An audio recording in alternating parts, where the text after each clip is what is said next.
Car. Horses. Clothes. Horses. Horses. You go to California. What else? What are some things that we want? Go on a big trip. Go on a big trip. Okay. Big trip. Money. Okay. What else? This is a good list. Personal airplane. Hey, if Dollar Credible, all you gotta do is say, I need $65 million from the Lord. Oh, the Lord. Right? Personal airplane. All right,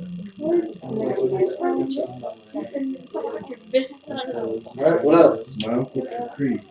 What? Oh, okay, sorry. I thought it was but Tristan said something. Oh, you said. Tristan? A caprice. A caprice. What is that? Okay. Put that over here. But you said Caprice. You want a Caprice, I'm pretty sure we might have. We had bought them last time. Okay. Probably. Shoes. Okay. Food. Food.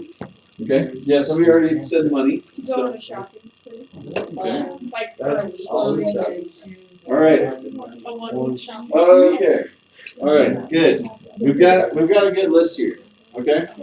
So now, here's the question. I actually forgot to bring the candle. But if I was to lit a candle, and then you guys started to see the smoke go up, okay? And I asked you to grab the smoke, how effective would that be? All right? If I ask you to grab clothes, how effective is that going to be? Very, I mean, if they're there. This is kind of the tricky question right here because, and this is what Ecclesiastes really gets into, is the fact that you can think you can have all this stuff, and to a certain extent there is a part of you that does. But what it comes down to is smoke. I'm going to play this video real quick, and that will kind of help us understand this a little bit better. Where did it go? Awesome. So apparently the computer decided to drop that video, so I'm going to have to go get it again. Good one. Yeah. So.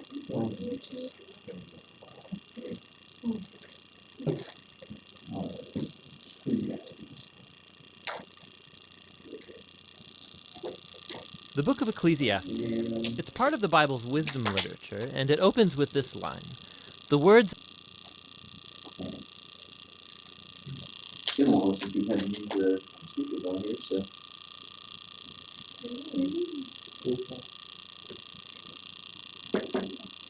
All right. The book of Ecclesiastes. It's part of the Bible's wisdom literature, and it opens with this line. The words of Kohelet, the son of David, king in Jerusalem. Now in Hebrew, the word Kohelet means someone who has gathered people together. And in this case, it's to learn, so it's often translated in English as teacher. And the teacher is said to be a son or a descendant of King David. And so there are different views about who this figure might have been. Except for the sound. Terrible, terrible job. I'm sorry, that should be done. Let's try this now.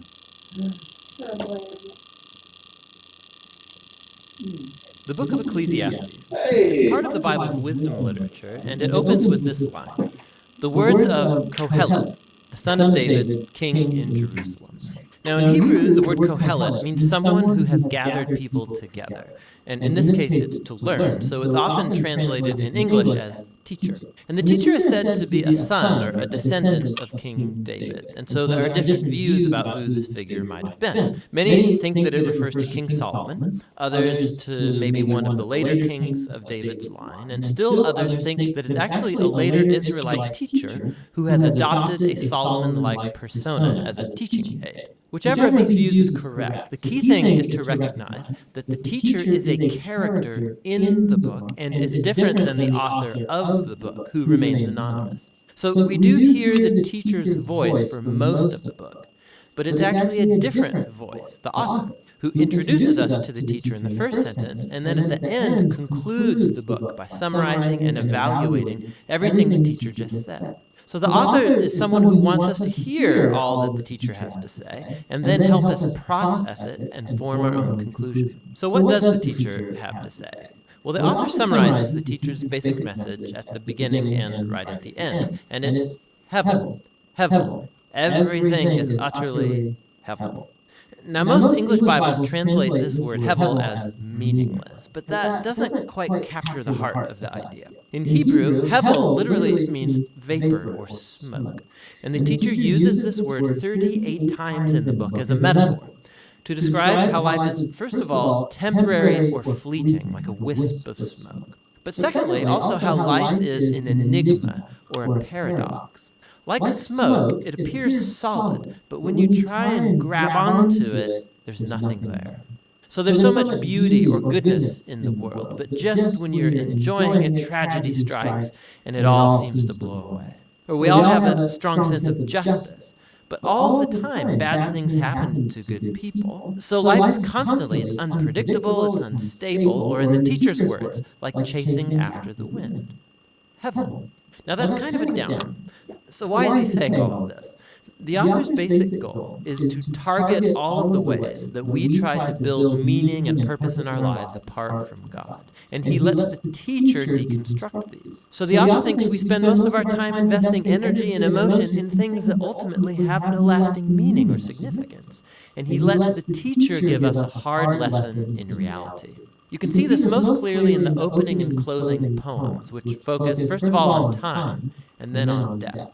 So the teacher says, you can spend your whole life working and achieving because you think that makes your life meaningful. You should really stop and consider the march of time. For all of the human effort that takes place in the world, nothing really ever changes. So sure, we develop technology and we build nations that rise and fall, but go climb a mountain and see if it cares. It was there long before any of us, and it will be here long after. I mean, no one's even going to remember you or anything you did 100 years from now, but that mountain, it'll still be there, and the ocean will still be breaking on the beach, and the sun will still rise and set, and so time will eventually erase you and me and everything that we care about.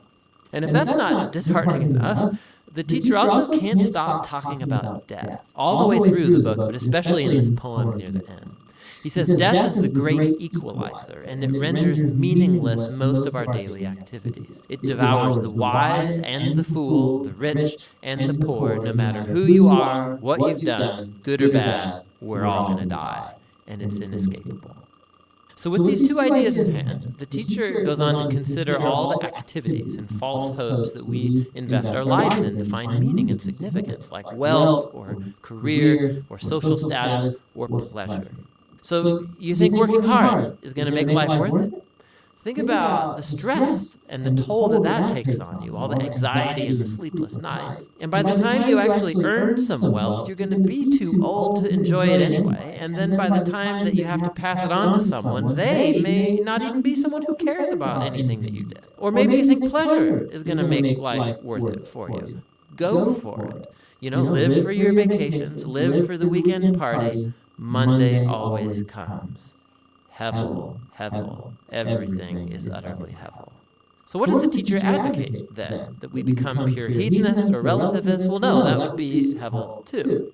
The teacher acknowledges the ideas from Proverbs, that living by wisdom and the fear of the Lord, that these have real advantages. On the whole, life will probably go better for you. See, but the problem is that even living by wisdom and the fear of the Lord, they're hevel, too, because they don't guarantee a good life.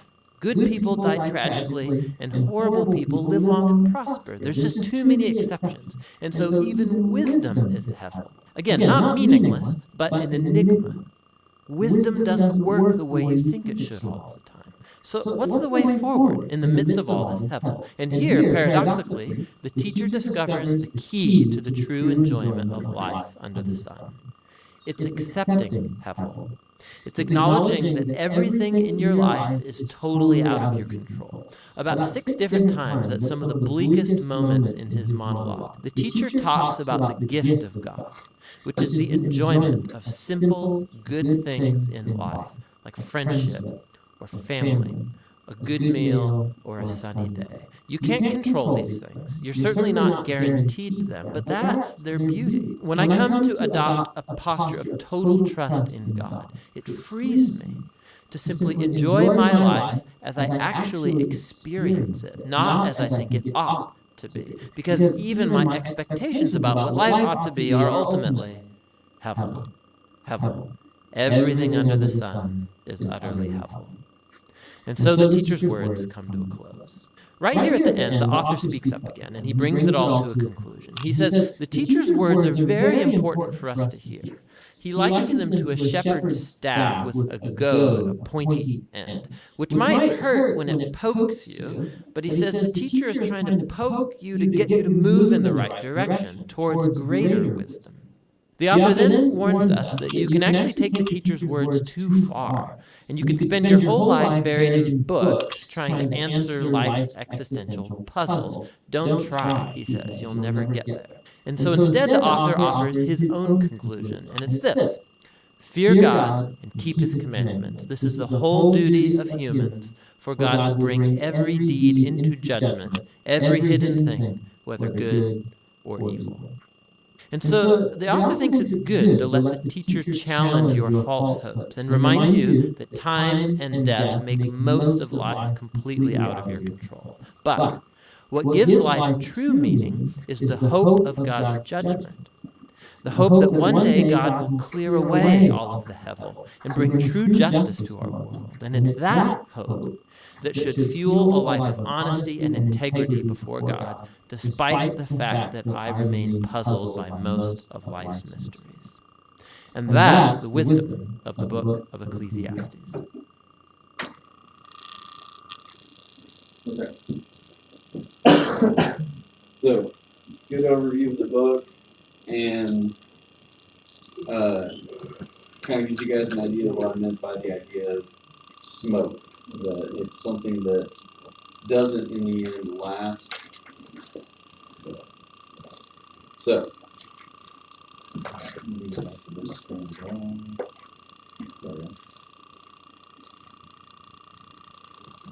okay, so going through the text, Ecclesiastes. Did anybody happen to read ahead?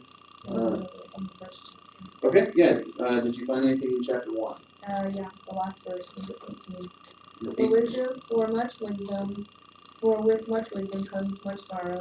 The more knowledge, the more grief. Okay, much wisdom comes much sorrow. All right. What was interesting about that for you? And every kind of time when I have more wisdom, but in the end, there's sorrow to come. Okay. More wisdom, still sorrow. Mm-hmm. Okay. The more knowledge, the more grief. Yeah. Have you guys ever gotten to a point where you're just kind of like, I wish I didn't know that? And if you haven't encountered that yet, at some point, I'm sure you're more likely than not will.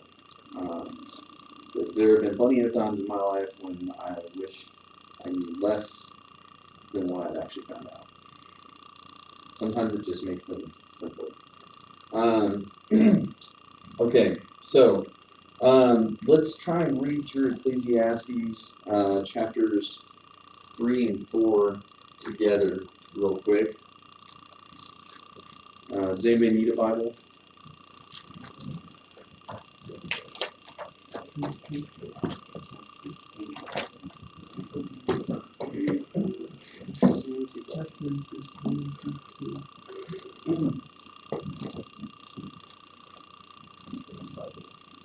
Ecclesiastes chapter 3. Alright. Are we good? We'll do 3 verses each. We'll start here with Maddie.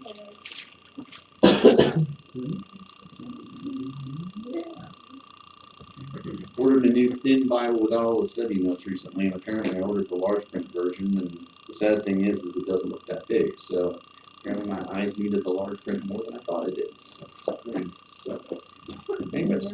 Huh? 2 verses. 3 verses at a time. We'll start with Maddie and go around. There's a time for everything, and a season for every actively under the heavens. A time to be born and a time to die. A time to plant and a time to uproot. A time to kill and a time to build. A time to tear down and a time to build. A time to weep and a time to laugh. A time to mourn and a time to dance. A time to scatter stones and a time to gather them. A time to embrace and a time to refrain. A time to search and a time to give up. A time to keep and a time to go away. A time to hear and a time to mend, a time to be silent and a time to speak, a time to love and a time to hate, a time for war and a time for peace. What do workers gain from their toil? I have seen the burden God has laid on the human race. He has made everything beautiful in its time. He has also set eternity in the human heart. Yet no one can fathom what God has done from the beginning to end. I know that there is nothing better for the people than to be happy and to do good while they live. Also that everyone should eat and drink and take pleasure in all his toil. This is God's gift to man. I perceive that whatever God does endures forever. Nothing can be added to it, nor anything taken from it. God has done it so that people fear before him. That which is already has been, that which is to be already has been, and God seeks what has been given away. When is different stuff out? And I saw something else under the sun. In the place of judgment, wickedness was there. In the place of justice, wickedness was there. I said to myself, God will bring me to judgment, both the righteous and the wicked. For there will be a time for every activity, and a time to judge every deed. I also said to myself, as for humans, God tests them so that they may see that they are like the animals.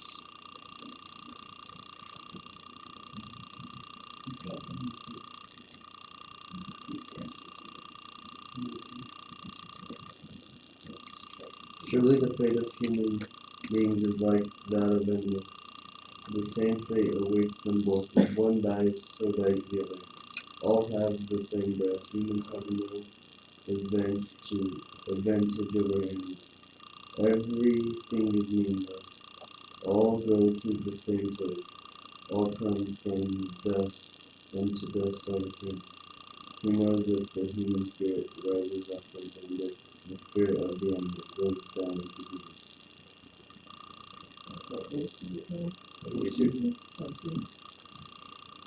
So I saw that there is nothing better for a person than to enjoy their work because there is their lot. For who can bring them to see what will happen after them? Again, I looked and saw all the oppression that was taking place under the sun. I saw the tears of the oppressed, and they had no comfort. Power was on the side of their opposers, and they had no comfort. And I declared that the dead who had already died are happier than the living who are still alive. But better than both is he who has not yet been, who has not even seen the evil that is done under the sun. And I saw that the labor and all achievements spring from men's envy of his neighbor. This too is meaningless, chasing after the wind. The fool holds his hands and ruins himself. Better one handful than tranquility, than handfuls with toil and chasing after the wind. Again I saw something meaningless under the sun. There was a man all alone, who had neither son nor brother. There was no end to his toil, yet his eyes were not content with his wealth. For whom my toiling, he asked, and why am I depriving myself of enjoyment? This too is meaningless, a miserable business. Two are better than one because they have everything for their labor. And neither of them fall down, one can help the other up. But pity anyone who falls and has no one to help them up. Also, if two lie down together, they will keep them. But how can one keep them alone? Although one may be overpowered to can defend themselves, a fort of 3 stands is not quickly broken. Better a poor but wise youth than an old foolish king who no longer knows how to heed a warning.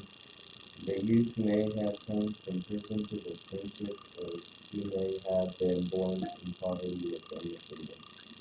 I saw that I saw that all who lived and walked under the sun followed the youth, their king's successor. There was no end to all the people who were before them, but those who came later were not pleased with his successor. This too is meaningless as a chastened after the Okay. So is there anything in chapters 3 through 4 there that caught your attention? Verse 16.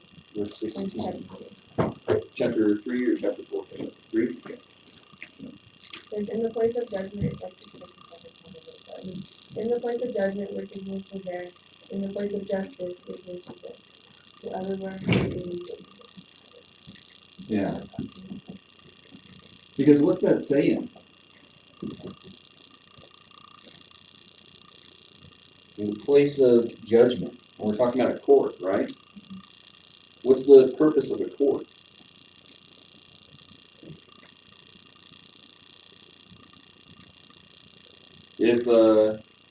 If Josiah cheats me out of something and I take him to court, I'm expecting the court to do what? Yeah, because I'm in the right, right? And yet, what's verse 16?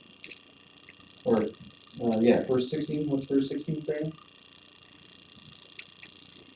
In the place of judgment, in the place of court, is wickedness. Right? Unfortunately, the courts don't always act in the best interest of the people that they're supposed to be protecting. Sometimes there's direct bribery that occurs. Sometimes it's just, the court just makes a decision in favor of the person that was wrong instead of the person that's right. It just happens.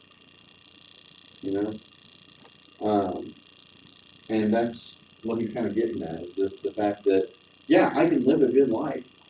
I can follow wisdom all I want, but I can still go to court if something happens to me, and if they're wicked, it's all smoke. Doesn't matter. What else? the last part of verse 19 of the beginning of the it says, everything is meaningless. All go to the same place, all come from the dust, and to dust all return. I can sum that up really quickly with the same thing that they did in the video.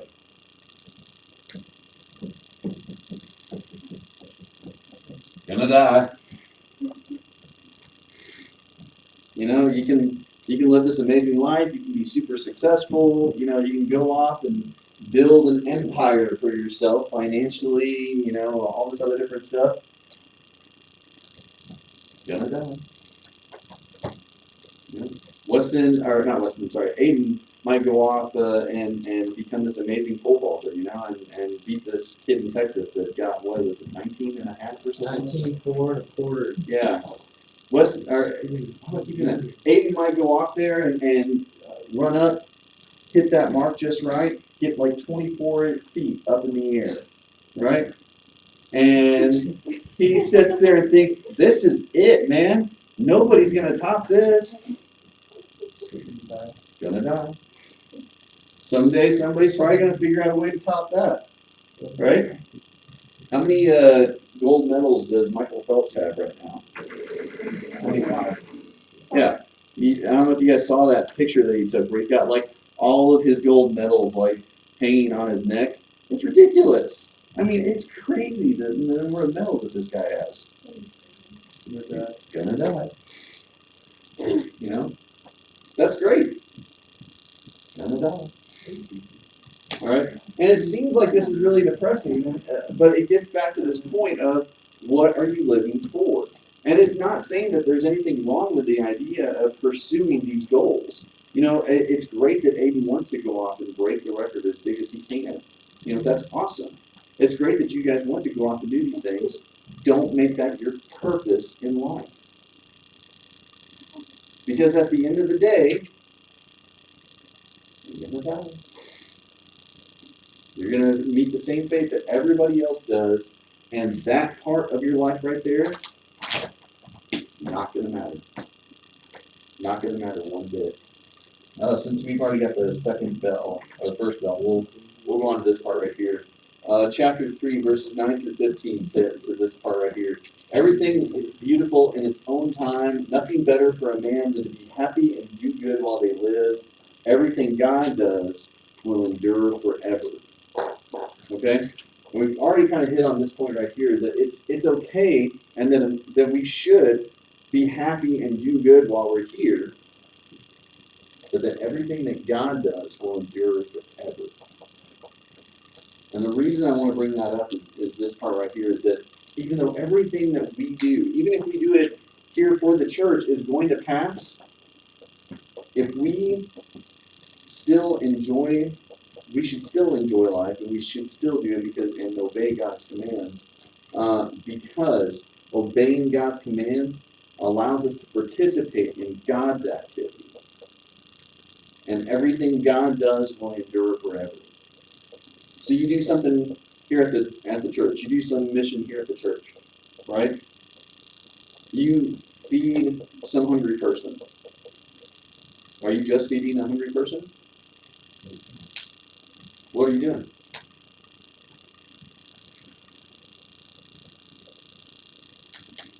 Doing a good deed. You're doing a good deed. You're participating in God's activity, and everything God does will endure forever. You're not just feeding somebody. You're not just doing something that's only going to last here. You're participating in something that's forever. That's what matters.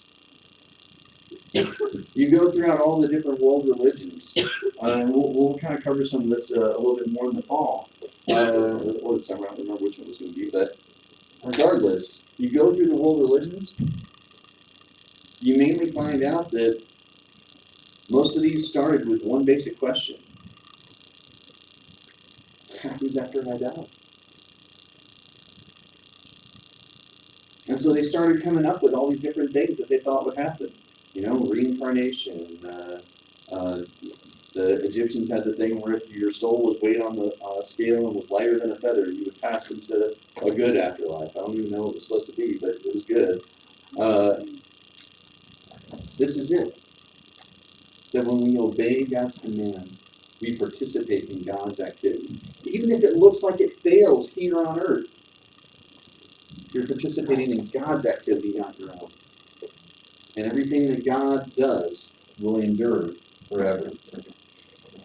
So, for this morning, I want you to focus on that. And this is the main message, that the beginning of wisdom is the fear of the Lord. It means understanding life as it is, the fact that it's flawed, that it's messed up, that it's not always going to work the way that it should, the way that we want it to, but also for what God intended it to be. To obey His commands is to live this life as God would have us live and accept the life that we have. Okay?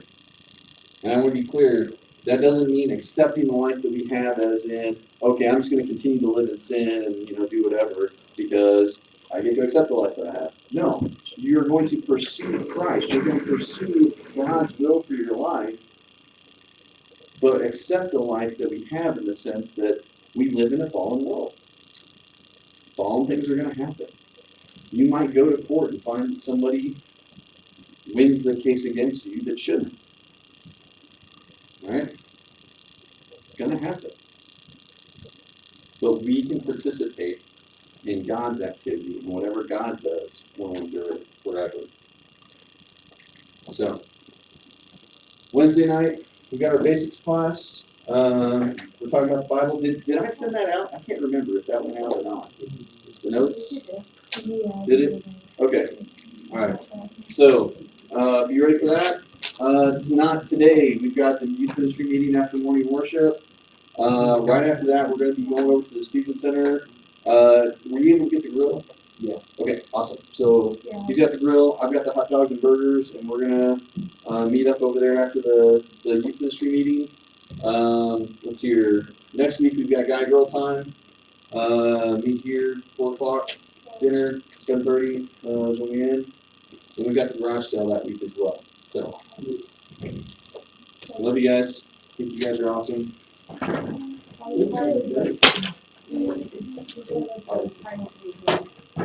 Seriously? Yeah, I was like, they're going live.